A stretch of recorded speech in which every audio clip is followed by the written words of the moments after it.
And that concludes the ASMR portion of our program. The rest of it will be such high excitement that if you tried to sleep to this, my God, I pity you.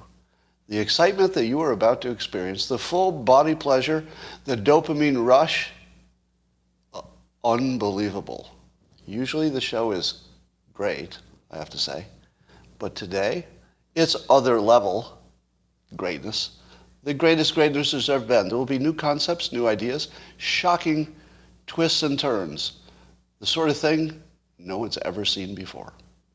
But can you enjoy this without being properly primed? Of course you can.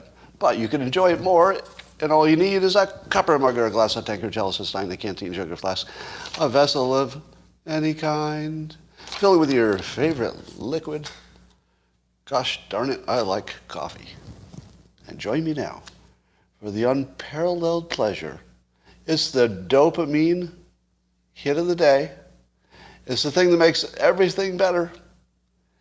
And it'll fix everything in your day. Go.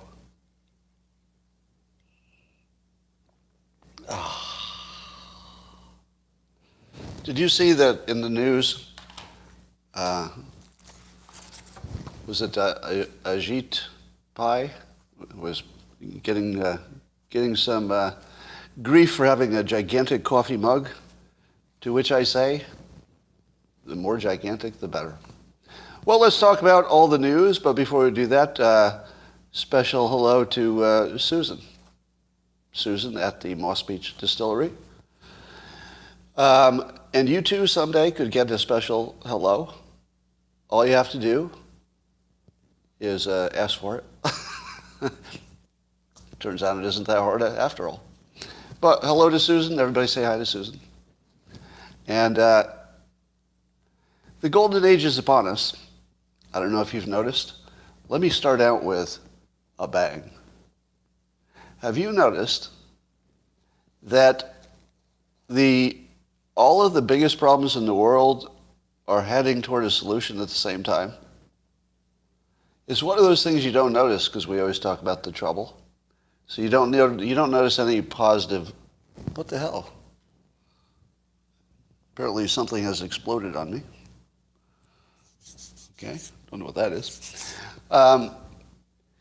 So here's some examples. So we've got the pandemic is winding down. That's good. And we probably learned a whole bunch about avoiding future pandemics or minimizing them or what to do and what not to do, wouldn't you say? I would say so.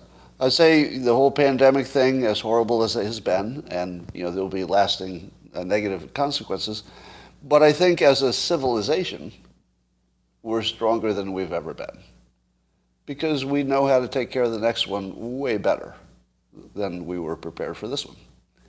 How about inflation? Inflation's out of control, gas prices are up, right? So that's the way the news handles it. It's all true.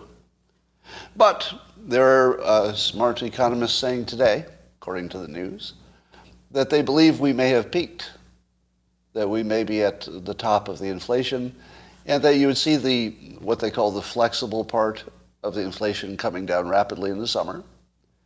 There's still a sticky part that'll take a while to work out, but it's not the big part. So we could be at the peak inflation right now. So the next month or so, you might see it stabilize or start to go down. How about climate change and the catastrophe ahead? Well, nuclear power and nuclear energy is going to be the solution to that. And now it's a bipartisan agreement. Democrats and Republicans both say by majority, yes, do nuclear, we need it. We're starting to keep older plants operational. There's a budget for that. Biden's doing that. And there's fusion that's starting to become practical. Maybe in the next 10 years, we'll have a fusion plant. We've got these small Rolls-Royce type, actually Rolls-Royce is a company making actual nuclear reactors. And they're making small factory-made modular units so they can be sort of approved once and then you can implement them many times cost effectively. Smaller size, already approved, no new engineering, just slap together a bunch of them. So basically the economics and also the risk of handling the waste, these problems are all solved. or they're right on the border of solved. You got to work out a few kinks, but they're all so solvable with what we know how to do already. You're really sort of at the worst of it, and it looks like it's going to turn in the other direction very quickly. What about free speech and all the fake news? That's the biggest problem in the world, in my opinion, or maybe the highest priority to fix. Because if you don't get the free speech fixed, then everything else breaks. But enter Elon Musk buying Twitter. Now, I'm not going to tell you that I know that having one billionaire in charge of such an important lever on free speech, I'm not going to say that necessarily that's going to be solved, but it sure looks like it. If I had to bet, I would put a very large bet. I would easily bet $1 million that free speech will look better in a year than it looks now, specifically in the Twitter lever situation. I would bet $1 million that's true. Would you take the other side of that bet? I mean, anything's possible, right? Elon could turn out to be an evil person who's been hiding it for years or something. But I'd bet $1 million, and I'd feel comfortable with that bet, that if there were any way to measure it, that we'd be way ahead in free speech. And that because it's Twitter, and that it influences the whole chain of news and everything else, that's heading in exactly the direction I'd want it to head. How about the experts being defanged? Is that good or bad? Our understanding of what experts can and cannot do for us is completely altered. Is that good or bad? It's good, because we're less susceptible to bullshit. And then you add on top of that free speech may be coming back, and that's starting to look good.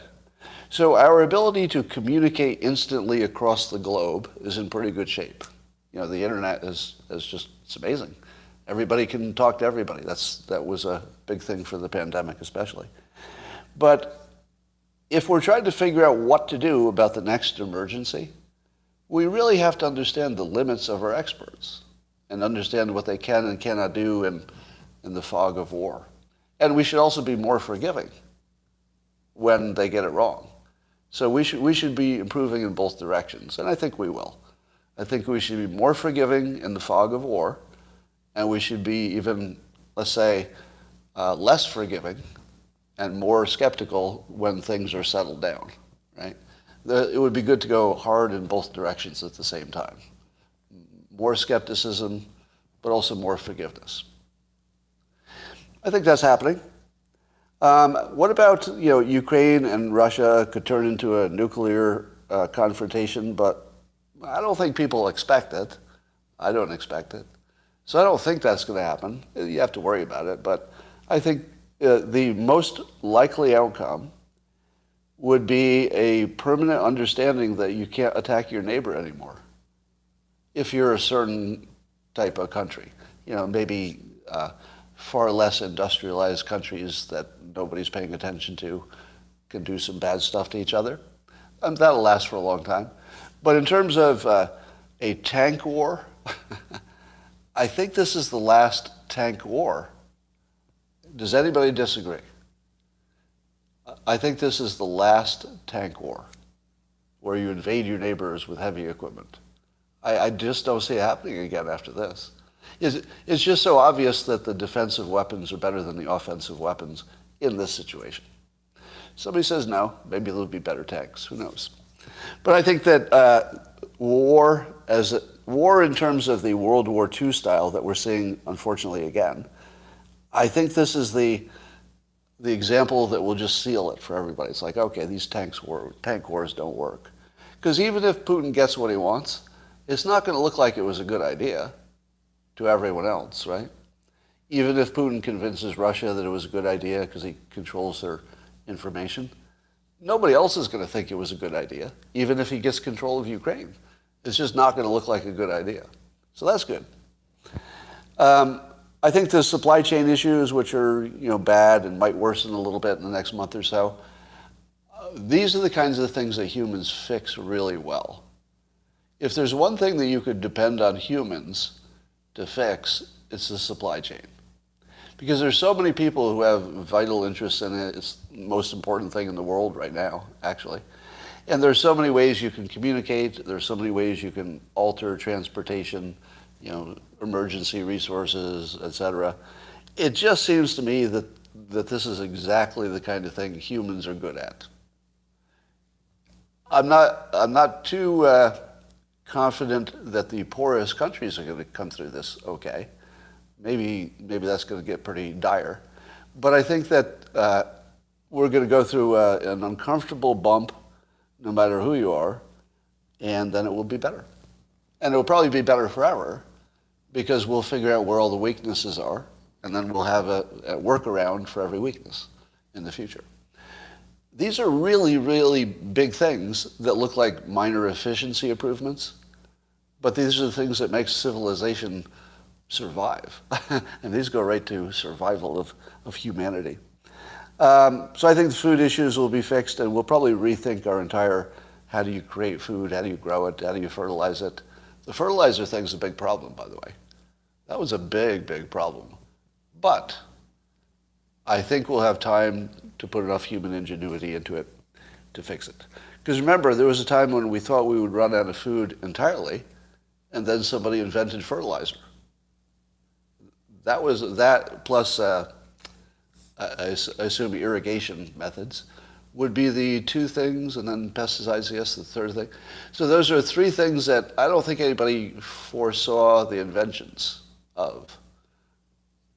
That was a sentence I wish I'd bailed out of earlier. Right? So don't you think that there will be new ways to make food, new technologies, just as fertilizer, pesticides, and irrigation techniques could not have been foreseen at one point, there must be things we don't see coming. And I'll bet we'll be surprised on the upside.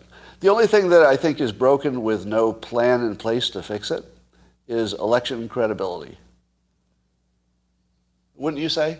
If you're going to look at problems, it's not, you could argue it's not the biggest problem. You could make that argument. But it's the one that doesn't seem to have anybody working on it, which makes it unique, right? Because the other ones, everybody said, okay, we're trying to fix climate change, and we're working hard on the pandemic and everything. Everybody recognizes those as problems.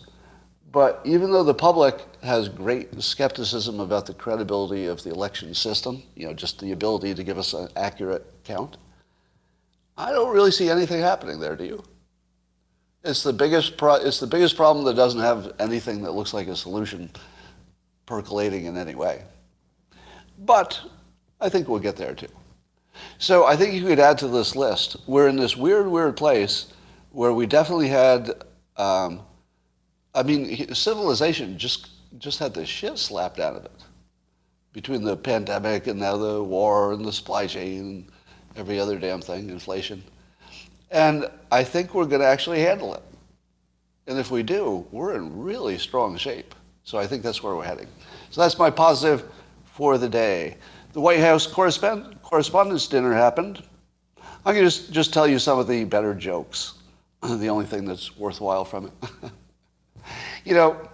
When you see the White House Correspondents' dinner, to me that feels like they're pulling the curtain back, and they're admitting to the world, this is all theater, right? Like all the things we say to each other, we're all lying and acting. And then when we do this thing, we'll mock the fact that any of it is serious. So in a way, I would say that the White House Correspondents' dinner greatly decreases the credibility of our system. Does anybody feel that? I would be way more comfortable if the correspondents and the government did not get together and make jokes and pretend it was all just an act. Because that's what we're afraid of. Isn't it? Isn't the thing you're most afraid of, that the government and the journalists are colluding, is literally one of our biggest fears. And so these fucking idiots came up with a festival to celebrate our greatest fear and to put it in our faces with lots of visuals. So you can't miss it. Hey, here's your greatest fear. that the journalists are all in on it, and they're basically just good friends with the elites, and when they get together, they all laugh about all this bullshit that you think is real. I'm looking at the comments, and some of you feel the same way, right? To me, this is a massive mistake. And it's one that Trump got right, didn't he? Trump got this completely right by not going. What do I keep telling you? That Trump would look better. The longer he's out of office, the better he would look. You just see an example almost every day. Here's another one. There's no doubt that as a citizen, when I'm watching this, I feel creepy about it. Like, oh, this is creepy. They're supposed to be on different sides. That's our whole system depends on them having, a proper, relationship. And I'm not sure that joking about how serious any of this is a proper relationship. Is it? Well, yeah, we'll get to Chomsky. So here are some of the good jokes.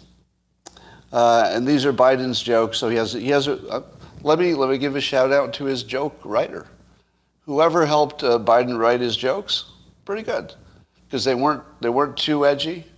They were sort of just right for the situation. And some of them were pretty good. Here's some. Biden said, Republicans seem to support one fellow, Biden said, some guy named Brandon.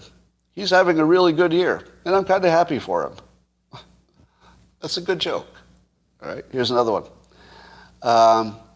He thanked the 42% who actually applauded as he took the microphone, so self-deprecating. But he self-deprecated in a clever way. I think he picked the best poll number of his bad polls. Because I think it's lower than 42% favorability, isn't it? Depending on which poll. So in a clever way, he self-deprecates, but he actually gave himself a promotion, even in the self-deprecation, I think. Yeah, I think it's as low as 39% elsewhere. What is Rasmussen? I didn't want to guess. But, all right. Here's another one. He jabbed at the press, saying that they're the only group of Americans with a lower approval rating than his own. Good sort of harmless joke. But again, it's alarming. It's alarming to see them on the same team. Hey, we're on the same team. Everybody hates us. Let's get together. All right, but this is his best joke. So Biden pointed out that he's the first sitting president since 2016 to attend this event. And they said, quote, it's understandable. We had a horrible plague followed by 2 years of COVID. Nice. So the horrible plague here being Trump, if you weren't following the math. Well done. Well done. All right. And now here's the one, and he said, this is also something Biden said. He said it would have been, quote, a real coup had Trump attended this year. That would have been a real coup. He's actually joking with the press about Trump organizing a coup. Now, help me out here. January 6th was either an insurrection and a coup and one of the worst things that ever happened to the Republic. That's what Biden is saying, right? Or it's a joke. It's not both, you motherfuckers. It's not. Pick one. It's either the worst thing that's happened to the Republic, that's what all your little toadies are telling us, or it's just a fucking joke. He treated it as a joke. I'm going to take his leadership on that. Joe Biden, I take your leadership. Now, I get that you're at an event where you tell jokes. But where's his joke about the Holocaust? Like, where's the Holocaust joke? It's not there, right? Do you know why it's not there? Because the Holocaust isn't a fucking joke. That's why. You know what is a fucking joke? January 6th. He just told you it's a joke. He joked right in front of you while the investigation is ongoing. I don't think you can ignore this. Seriously. See, this is why Trump is smart not to attend. This is inappropriate. Now, I'm not the person who's going to say jokes are inappropriate, like as an art form. So I'm not talking about the art form. I'm talking about the president treating our current biggest problem, according to him and his people, as a joke. Pick one. Pick one. It's either always a joke or it's a big problem. As I told you, these the analysts at UBS think that inflation might have peaked. So it's coming from smart people too, not just from me jabbering. All right, here's a scary thing. If you were, let's say, hypothetically, and I'm gonna frame this by saying, I'm unaware of any proof that the 2020 election was illegitimate. I'm unaware of any proof of that. I'm also unaware of any way you could prove it was legitimate. I don't know that anything could be proved. Since nothing is fully auditable, I would say the only thing that we citizens can say is that we either accepted it or we didn't. It turns out that's the only thing we can say. I, from the very beginning, accepted the result. And the reason I accepted it is because I knew you couldn't check, but you can't throw out the system if the system is the only thing that has a chance of ever fixing this. Like, you want to keep enough of a system alive. You say, okay, maybe someday it'll elect somebody who can look into this and maybe fix it. So I have no way to know that the 2020 election was either rigged or not rigged. That information is forever unavailable to us. But hypothetically, this is just speculation. Suppose you were on a team, a political team, that expected to rig the next election. I'm not saying they are. How would I know that? I can't read anybody's mind. But suppose that happened. It's just a mental experiment. What would you be doing around now to make sure that worked out well later? Well, you'd be preparing your methods, like how are you going to cheat and get away with it? Again, hypothetically. I'm not accusing anybody of anything. But the most important thing you'd need to do about now, as the election is approaching, is to create some kind of a narrative that would explain why an election result could be so different from what the polls and all common sense and observations suggest it should. Because right now history is telling us that the Republicans will sweep the midterms. And the signal for that is so strong, we would be kind of amazed if it didn't happen, wouldn't we? Even Democrats would be surprised at this point. So if somebody planned to rig an election, and again, there's no evidence of this whatsoever. This is just a mental experiment. If somebody planned to do it, it would be very important that they could seed the public with a narrative that could explain an upcoming inexplicable thing. And so today, we notice with some interest that Harry Enton, who's an opinion guy who writes for CNN, writes on the CNN website, he describes how Democrats could win the midterms. Interesting. So even though in the article he confesses that every signal says that the Republicans are just going to wipe the Democrats out in the midterms. Every signal says it, historical signal, as well as current ones. The polls show that clearly. But here's how Harry Enton says that Democrats could, inexplicably, by surprise, nobody saw it coming, but after the fact, you could say, well, Harry Enton saw it coming.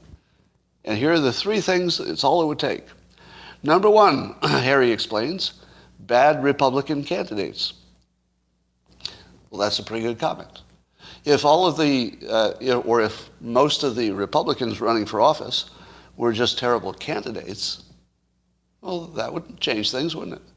But what are the odds that they would be terrible candidates, like worse than normal?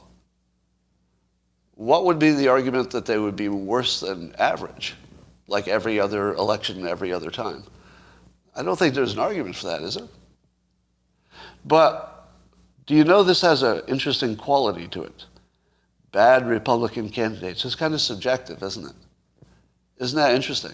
There are three things that would change this election from a predictable Republican, victory to a surprising result. And one of them is subjective, that the Republican candidates were bad.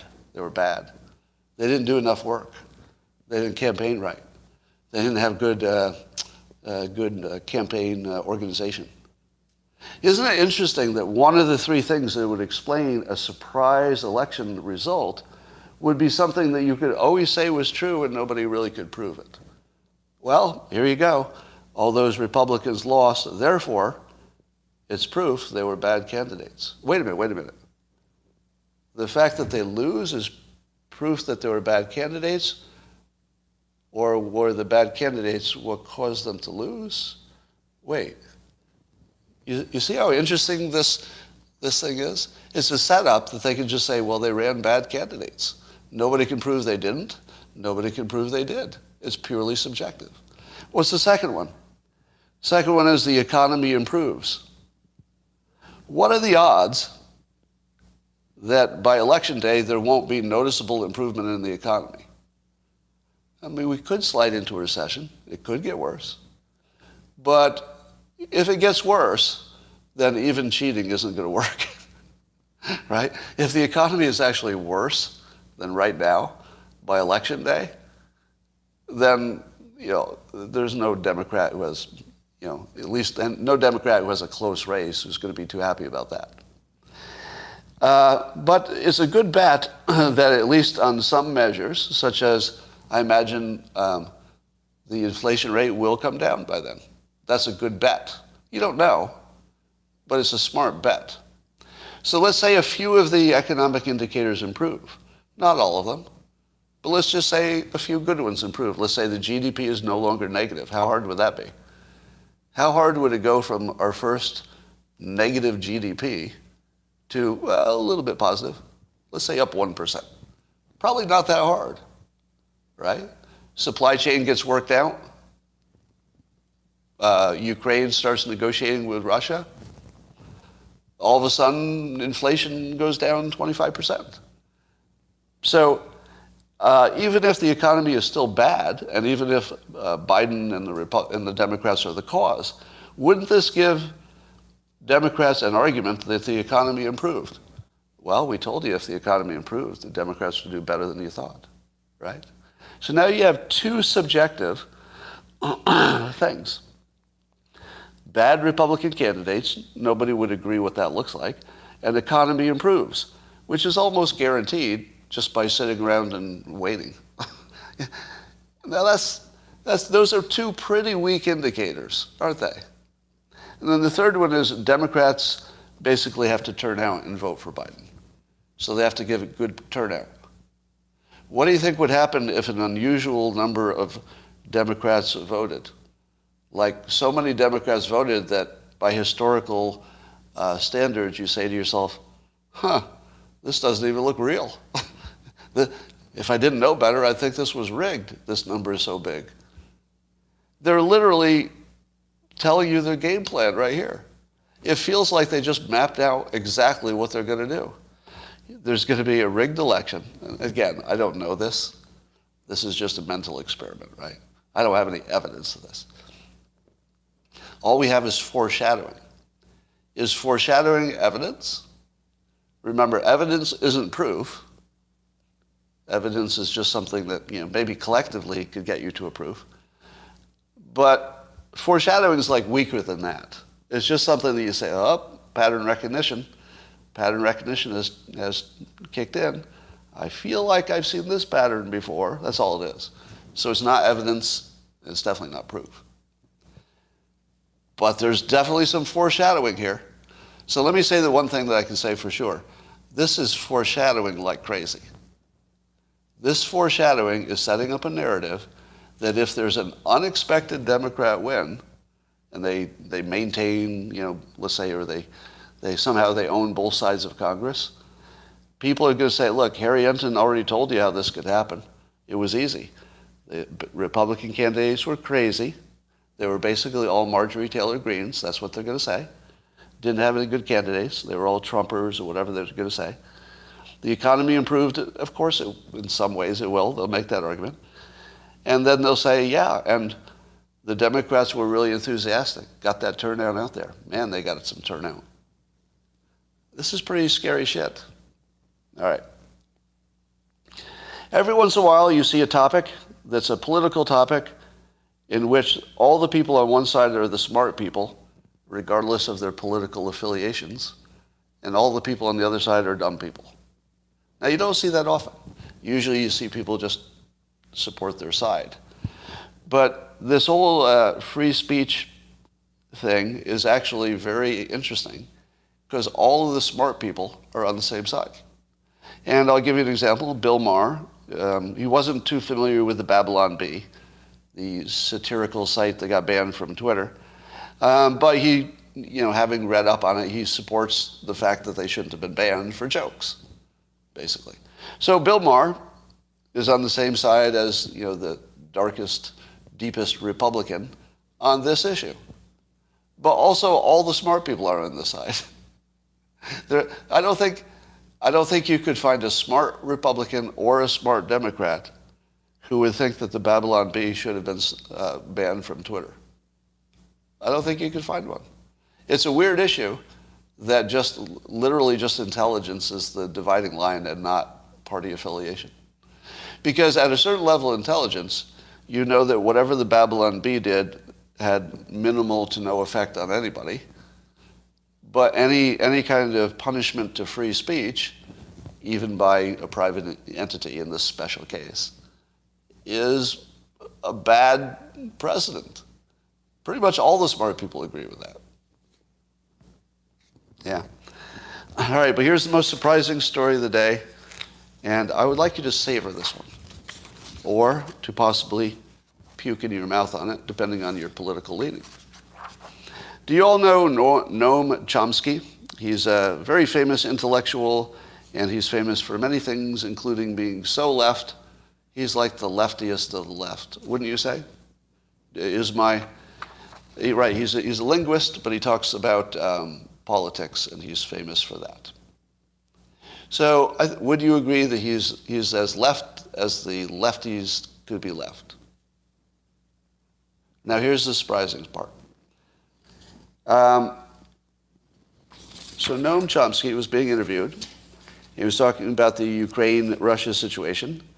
And this was this week in an interview, he said, quote, "Fortunately, there is one Western statesman of stature who is pushing for a diplomatic solution to the war in Ukraine rather than looking for ways to prolong it."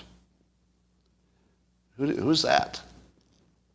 So who is this one Western statesman of stature who is pushing for a diplomatic solution to the war in Ukraine rather than looking for ways to fuel and prolong it? And then later Chomsky explained what that idea was. Specifically, the idea was to have a non-NATO accommodation. And accommodation is an interesting word. It really works in this context.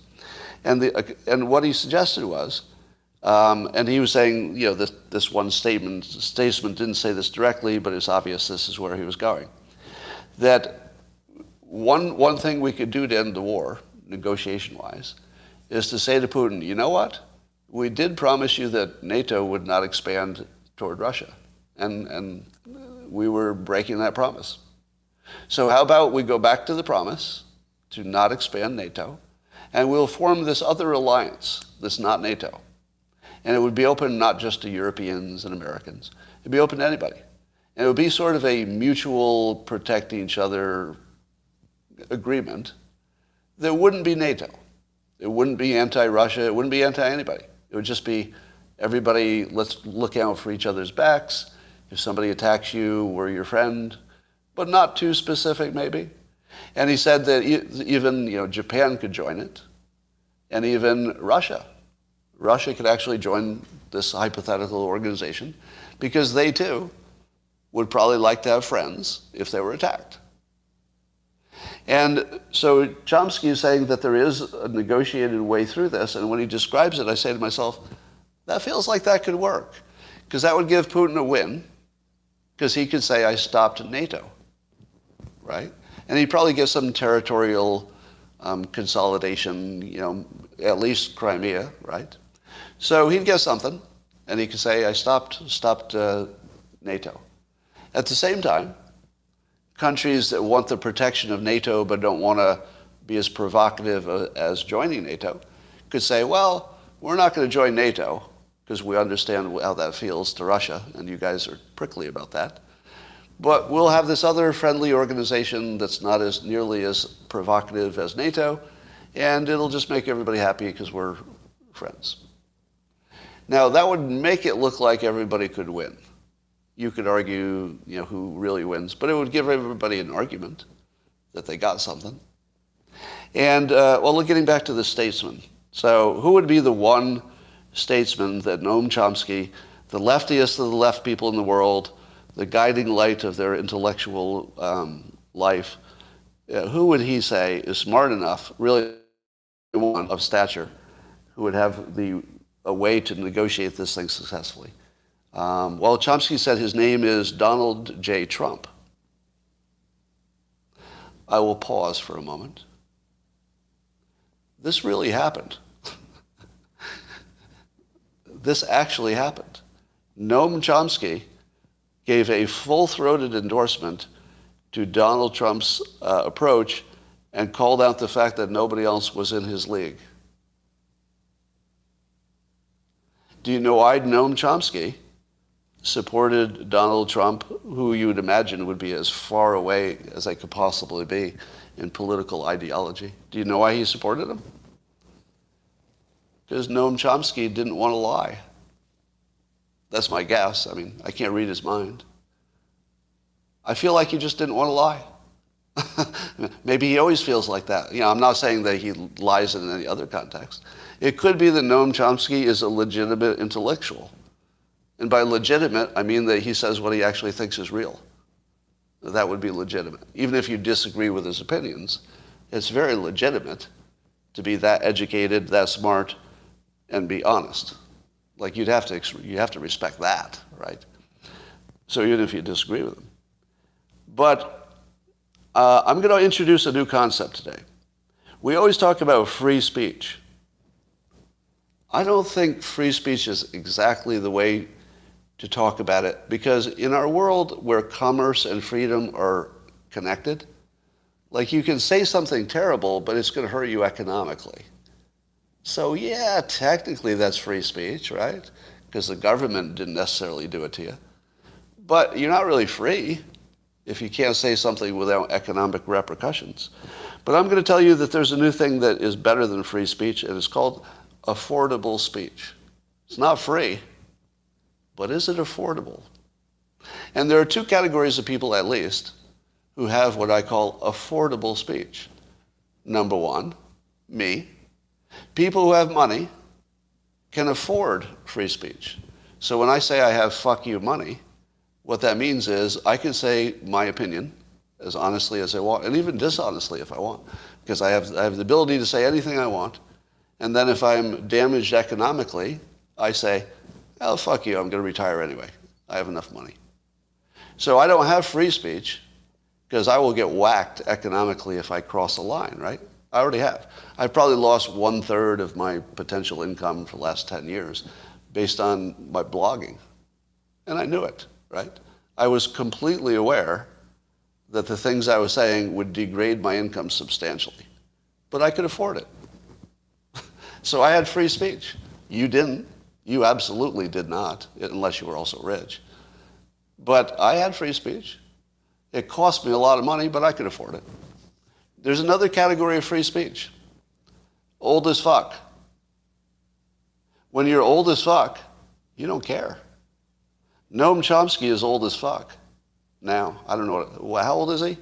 I mean, he looks like he doesn't have long, honestly. Give me an age on him. It's 145 or something. Yeah, he's super old. But I think Noam Chomsky, he doesn't give a fuck. Noam Chomsky, he's 93, somebody says. Noam Chomsky can afford his speech. Because if you give Noam Chomsky the bill, he'll say, yeah, give me 30 days, I'll get right back to you on that. He'll probably be dead anyway. Okay, I'm exaggerating, but you get the point, right? He don't give a fuck. Noam Chomsky can say anything he wants. So he can offend every person who ever loved him. Maybe he just did. I don't know. But Noam has affordable speech, and I have affordable speech. Elon Musk has affordable speech. Elon Musk talked down his own stock price. Do you remember that? Yeah. He said his own stock, at one point in the past, he said his own stock was too high, and then dropped. And he said a bunch of other things that, he's even getting sued for some of the things he said. So he got sued for, I don't know, tens of millions of dollars by stockholders for saying something about taking it private and it affected the stock price, whatever. But could he afford it? He could. It turns out, even though it might cost tens of millions, hundreds of millions of dollars, it turns out he could afford it. So he had affordable speech, and he might try to give you free speech or more affordable speech through Twitter. All right, here's another foreshadowing. Nancy Pelosi visited Ukraine, so now she's the highest ranking person to go over there. Clearly, we're sending lots and lots of signals to the world and Ukraine by sending such high-level politicians over there in the middle of a war. And that's a really strong signal. And I will give the Biden administration credit for the communication there. They are trying to send that signal, and they're succeeding. They're doing a real good job of sending we're backing Ukraine. But watch the language. Here's a little trick that I learned in the hypnosis class. Hypnotists learn, well, depending who instructs you, you might not learn this. They learn that you can fairly accurately identify what people are thinking or planning or secretly, cogitating by the words that they choose. So when people speak, they're not thinking about every word before it comes out their mouth. We speak sort of in flow, right? My language is coming out now almost like my brain is doing something slightly different, because my brain is like a little bit ahead of where I'm talking. So literally right now, I'm modeling this. My mouth is talking, but I'm not even super conscious of the mental part of it. It's just so automatic because I kind of know what I'm going to talk about. So in that context, people will use word choices that reveal what they're really thinking because they're not thinking too hard about filtering it. Where this doesn't work is when people have a speech that's written, and a lot of people look at it. And a lot of people look at your political speech, they go, ooh, were you aware that this word makes me think this? And somebody say, oh, I didn't know that. They'll take that word out. So if you've got a nice scrubbed piece of work, then this doesn't work. But anything like a tweet, where somebody's not putting a lot of work into it, just send out a tweet, you can slip out some words that were unintended. I feel like this is happening with this Ukraine situation. One tweet that Nancy Pelosi gave it ended with this: America stands firmly with Ukraine. Now that would be compatible with everything that's been said so far, right? That the United States stands firmly with Ukraine. Now that is a scrubbed statement. That's one that people could look at and say, okay, that is right on point, and it doesn't make people think the wrong thing. It doesn't mislead in any way. It's not ambiguous. But America stands with Ukraine leaves open a possibility, doesn't it? And that possibility is that Ukraine could lose, and we're with them, but we're not really talking about victory. We're just sort of with you. It's like being with somebody as they're dying. We're with you. You're going to go through something bad, but we're with you. Now, that was one thing she said. But here's another thing she said. This is a Pelosi tweet. It's around the same time, too, so there's not much time difference between these tweets. She says, our congressional delegation was honored to meet with Zelensky in Kyiv to salute his leadership and courage. So far, this is all like blah, blah, blah, political talk, right? To commend the Ukrainian people for their outstanding defense of democracy and to say that we are with you until victory is won. What? Until victory is won? What the hell is victory? What would that look like? Victory is a slip, I think. So based on hypnosis training, the word victory looks like a mistake. Like they should have edited that word out of there. What they should have said is what the other tweet said. America stands firmly with Ukraine. Right? Who put that word victory in there? I don't think that was intentional. Or it's foreshadowing. They may be preparing the country, and this could be intentionally doing it, preparing the country. Remember I told you that this is a tipping point war, and that whoever pushes the other one in any one of these variables or just over that tipping point would be what looks like the winner. And the tipping points are running out of fuel, running out of ammo, the good kind, wherever you need it the most, and running out of, let's say, food, fuel, and ammo. It's those three things. And both sides are trying to deny the other those three things, because that would be enough for a surrender. And they're all at the tipping point. Or we imagine that to be true in the fog of war and what we can see from the outside. Any one of those things could be a tipping point, but in either direction. So if you're looking at like who has gained what territory or who repelled who from what places, I don't know that that's telling you anything. Those are not the important variables, because this is a who can last longer war, and that's going to be a tipping point question. It's not going to be who had so much progress so far. Because it could be that the team that pushed the furthest used up the most fuel and put their supply lines in the most jeopardy. So the thing you're looking at could be exactly the opposite of what matters. Who got a battleground victory? It might not matter in a war of attrition, because it'll just be victories back and forth until somebody runs out in one of the big three. And then somebody has to surrender. If you have no fuel, no ammo, or no food, it's over. So I don't think that we can assume that the United States has given up on the idea that Ukraine would have an outright victory. I believe that what is being signaled here, either intentionally or unintentionally, with the word victory, that I think is a mistake. It's telling you that privately, at the highest levels in the United States, they are talking about winning the war outright. That's what $33 billion heading toward Ukraine means. It doesn't mean we stand with Ukraine. Do you know what stand with Ukraine money looks like? $3 billion. That's what that looks like. If you said we stand with Ukraine and send $3 billion, everybody would say, yeah, that's about right. You stand with them, you send $3 billion. That's a lot of money. If you say we'll be with you until victory and you send $33 billion, that tells me that privately you think there's a way to win this thing outright. And the only way you'd say that is if the generals are telling you that. Am I right? Politicians would not come to an independent opinion that looked anything like that, because they wouldn't know. But if their advisors are saying, all of the TV generals are telling you that Russia's going to win, but let them keep saying that, because that's how you get the money, and that's how you get the support, right? You want to keep painting Zelensky as the underdog hero, keep painting Russia as the bully who's winning, and that's our best situation for getting money and resources to Ukraine. But secretly, we think the Russians are so close to collapse that we're going to push them until they do. I think that the Biden administration is trying to destroy the Russian army and take Putin out of power. That's what it looks like. And I think that they think they can do it. And you know what? I don't know that they can't. Especially if there's somebody on the inside who knows what they're talking about, and that wouldn't be me,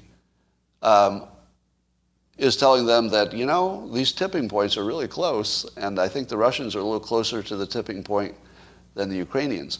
And that would make sense, because the Ukrainians could always be backstopped somewhat infinitely, right? They could run out of food for a week, which would be devastating, but I'll bet they'd get their food in a week. I don't know if the Russians would necessarily keep their fighting cohesion as an invading force, if they ran into any one of those things or were as low as the Ukrainians could be. So I just think the Ukrainians could last it out because they have to. The Ukrainians can't go home because they're home, right? So I feel like the war has changed and that the administration believes that they can just have an outright victory. How would that change the midterms? Didn't see that coming, did you? What if Biden actually took down Putin? What does that do to the election? Because that's totally within the realm of possibility. Before the election. Like if Putin makes it through the summer, then he's probably fine. But it's going to be kind of a dicey summer for Putin, I would think. It's going to be a bad summer for his food taster, that's for sure.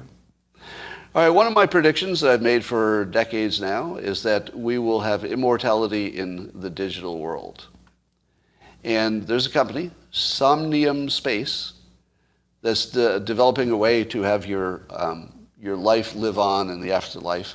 So after you pass, they can create an avatar that looks like you and acts like you and talks like you. Now, for decades, I've been telling you that I'm creating a public database of me, and I'm doing it right now. So everything I say right now, everything, the way I move, the way I look, is being recorded in all these different ways. 300, probably 400 videos a year I'm making that show who I am and what I think and how I talk and all that. Here's something I didn't know about. There was a study that showed that they took 500 people and they had artificial intelligence look at how these people move, just their natural movements. And they could identify somebody by their natural movements, not their speech, the way their body moved, 95% of the time out of a group of 500. So in other words, AI could watch me move, and then over time, it could simply say, all right, I'll make a little avatar and it'll move exactly the way you did. So, or at least so close that almost everybody would think it looked like the way I moved. And it would improve over time. So this company is gearing up. I guess you'll use the same VR glasses to go interact with that avatar. And then, of course, people pushed back. A user on Twitter, Papa Razi, David Razi, he said, and I quote, "A computer thinking it's me isn't me. This isn't immortality, it's just a new mausoleum."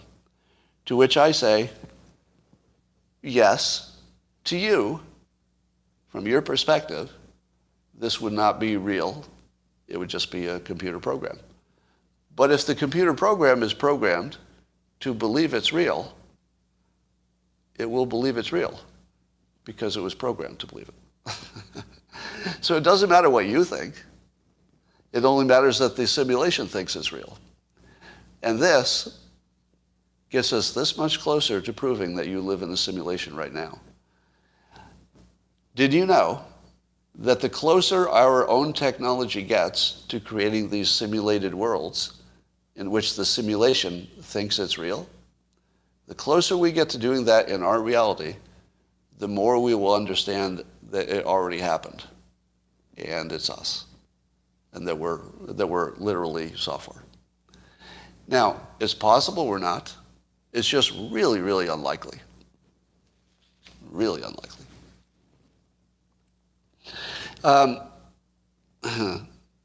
What happens when we create avatars who believe they're real and they also have artificial intelligence driving their personalities, and their personalities are us basically put into them? What happens when the avatar has a conversation with you and you say, but you know you're not real. You don't have a soul. And the avatar who looks exactly like you looks back at you and says, that's how you look to me. Right? That's going to happen. You will someday have a conversation with an artificial being, and you will say, do you have a soul? And they might give some answer, and then maybe you're going to be opinionated and say, all right, I have a soul, you do not. And that simulated reality is going to look at you and say, to me, it looks exactly the same. It looks like you don't have one. It's going to blow your mind. That's the day you know you're simulated. And you know who else will tell you that? The simulation. If you put AI into a simulation and you feed it the knowledge of all the different religious and philosophical beliefs, which one's it going to pick? Let me say that again. I liked it so much when it came out of my mouth. If we had real AI and we fed it all of the different religions and all of the different philosophies of reality, which one would it pick? It would pick the simulation. We'll see. Maybe not. Twitter user Ben McCauley asks this, will loneliness ever be solved? Sort of related to this question, will loneliness ever be solved? The answer is yes, it will be. AI will solve loneliness. Here's why. I have actually had conversations with my existing digital assistants, the one that Apple makes and the one that Amazon makes. I won't use their names, so I don't activate your devices. But I have been alone and felt lonely, for like short periods of time. And I will actually talk to my digital assistant, and I'll tell it to tell me a joke. I'll tell it to read me the news. I'll tell it to give me the weather. I'll ask it where my packages are. And I'll just stand there and have a conversation with it, while I'm brushing my teeth or whatever. And does it make me feel less lonely? Yup. I'd love to tell you it didn't. I would love to tell you that I'm completely unaffected by these digital robots, but it's just not true.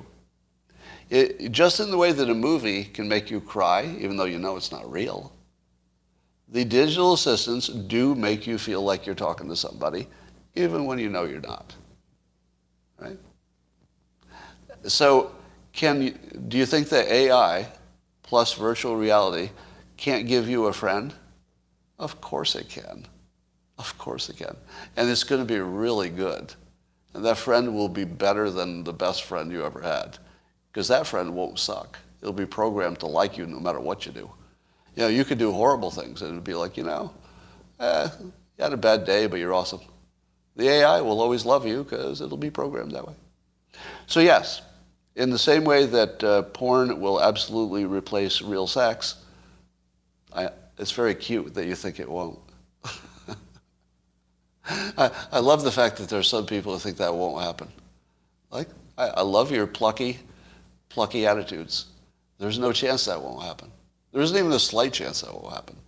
The ability of technology to give you a higher dopamine hit, it's unparalleled.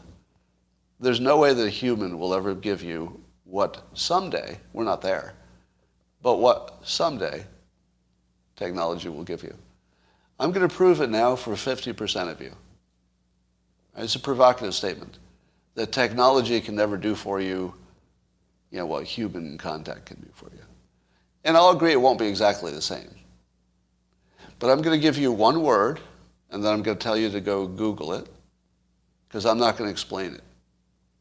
And if you know what it means, you're going to laugh. Right? So some of you are going to be laughing hysterically in the comments, and the rest of you are going to say, what? I haven't heard of that thing. It starts with a capital letter because it's a product. But like Kleenex, Kleenex is the name for tissues.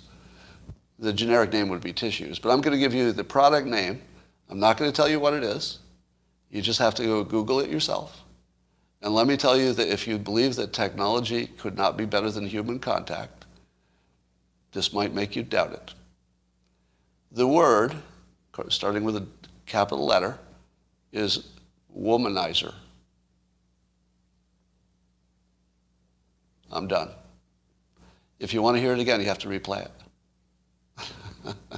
Now, wait a second and watch the comments. I won't say another word. If you think that vibrator or it's just another vibrator, nope. Definitely not that. All right. Here's the funny part about this. For perhaps 25% of the women watching this right now, I just really changed the direction of your of your next year. You just don't know it yet. You're going to do a little Googling, and you're going to say to yourself, huh, like, what's so special about this thing? And then you're going to say, well, it's not much money. I mean, it's not going to hurt me. Those of you who are talking about these competing products, no. I'm telling you that there's a new level, right?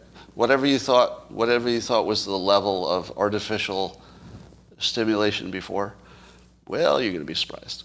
All right. What else is going down? I saw this disturbing AP report. It was a video. Who knows how much is true?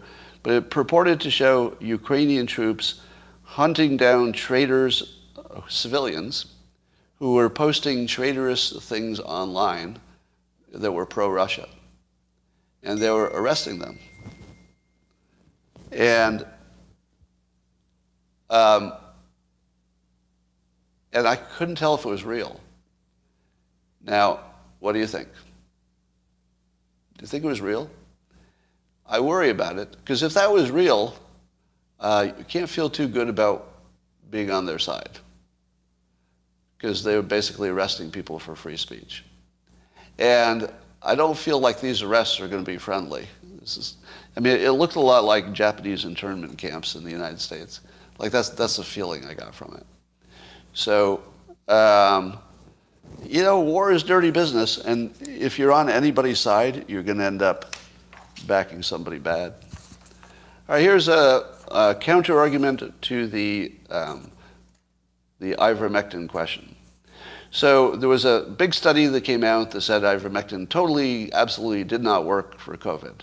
But many of you think it did, and many of you think that the dosing and the way they gave it, and basically the test was invalid. The data might be valid. It's possible the data was valid, but the way they set up the test to get the data was so invalid, it wasn't anywhere close to the way you would actually do it in the real world. And so there's a tweet thread by Ethical Skeptic, who has lots of data-related arguments that are over my head. So I only point them to you because maybe some of you are better at understanding this stuff. But Ethical Skeptic has a graph that has a strong argument that the ivermectin was given too late, and in one case, too briefly. And that the nature of COVID, and here's the argument, it acts like a bacteriophage cascade. So the part you need to know about that is that the speculation here, and the speculation is based on pretty good evidence apparently, that there are some things which once they get underway, there's nothing you can do to it to stop it. So even if hypothetically ivermectin did work, if you administer it only after that cascade has started, it won't work. And he shows data to make that case. Data both for the claim that there's a bacteriophage cascade-like thing happening, similar to, and also that the ivermectin was administered in the wrong way. Here's my problem with it. And at this point, I'm neither pro nor anti-ivermectin. Why can't we know? I guess I'm perplexed by why we can never know the answer to the question. But here's my skepticism of the skeptic. So I understand the ethical skeptic argument here, but I have a hard time imagining that you would see no impact if the drug actually had a big impact.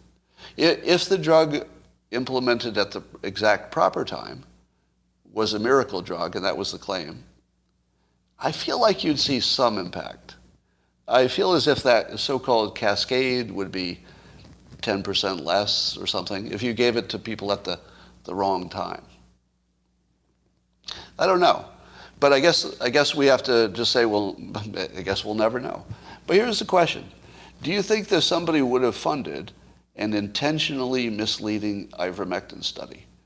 Because they're expensive. To do a randomized controlled trial, that's a lot of money.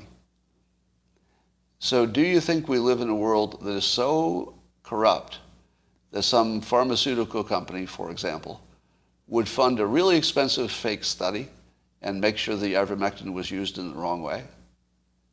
Here's the problem. How could that pharmaceutical company have known that they could erase all of the benefits with this protocol? That would have been a big gamble, wouldn't it? Because if the ivermectin showed let's say a 10% effect with the wrong protocol, don't you think people would have said, you proved it works, now show it again with the right protocol? I feel like they would have. I feel like this would have been a bad risk because they had already succeeded in selling all their meds. I don't think they needed to kill ivermectin. It sort of killed itself. So it feels like it would have been too big of a boot and it could have backfired. So as a strategy, I would have said it would have been a poor strategy. But as a crime, and it would have been, in my opinion, whether it's illegal or not, it would be a crime in my opinion. I think it would just be a bad risk for something that didn't need to be done. So I'm skeptical that there was any intentional malfeasance. I would love to hear the counter-argument from the people who did the study, because they might say something like, oh, we chose this protocol because we talked to X experts and they said this is the one that would work, if anything, something like that. So there's probably a good counter-argument, we just haven't heard it. So don't assume that if you haven't heard the other side, they don't have one. We just haven't heard it. However, I will recommend The Ethical Skeptic to you as a good follow, because his arguments are always based on data. He always shows his work. I can't tell when he's right or wrong, but it's always provocative. I recommend it. Micro lesson on reaching a higher level of awareness. Well, you don't need a micro lesson. You need micro dosing. No, just kidding. Don't do that. All right. Here's a compliment of the day to Professor Scott Galloway, who's also a good follow and an author of great books you should read. But he said this, and here's the compliment is going to be in how he handled this exchange. So we'll get to that. But he starts off by saying, whatever you think of Elon, maybe the prospective owner of a social media platform shouldn't be giving medical advice. And he was tweeting Elon Musk's own tweet, a new one, in which Musk retweeted that a friend had a bad experience with Ritalin. Galloway retweeted Musk saying that Musk had a friend with a bad experience on Ritalin, and then Musk said, be careful of all neurotransmitter drugs. And so Scott Galloway is saying, maybe that's somebody who should not be giving medical advice. And I said in the comments to Professor Galloway, aren't you doing that now? Isn't that an example of Professor Galloway giving medical advice? Let me make my case. Suppose Elon Musk had said, you should watch your diet and exercise. Would that be medical advice? Of course, that's medical advice. But would anybody care? No, nobody would care. Why? Would they say, hey, Elon Musk, don't give us any medical advice? No, they wouldn't care because they agree with the medical advice. See where I'm going? So what Elon Musk said is that he had a friend who had a bad experience on Ritalin. That's not like something to disagree with, is it? That's just an anecdote. And it's only being presented as an anecdote. It's not being presented as data. And then he says, be careful of all neurotransmitter drugs. Shouldn't you be careful of all drugs that strong? It wouldn't matter what category it was. Isn't that pretty good advice, to be careful of a neurotransmitter drug? I would be very careful of that.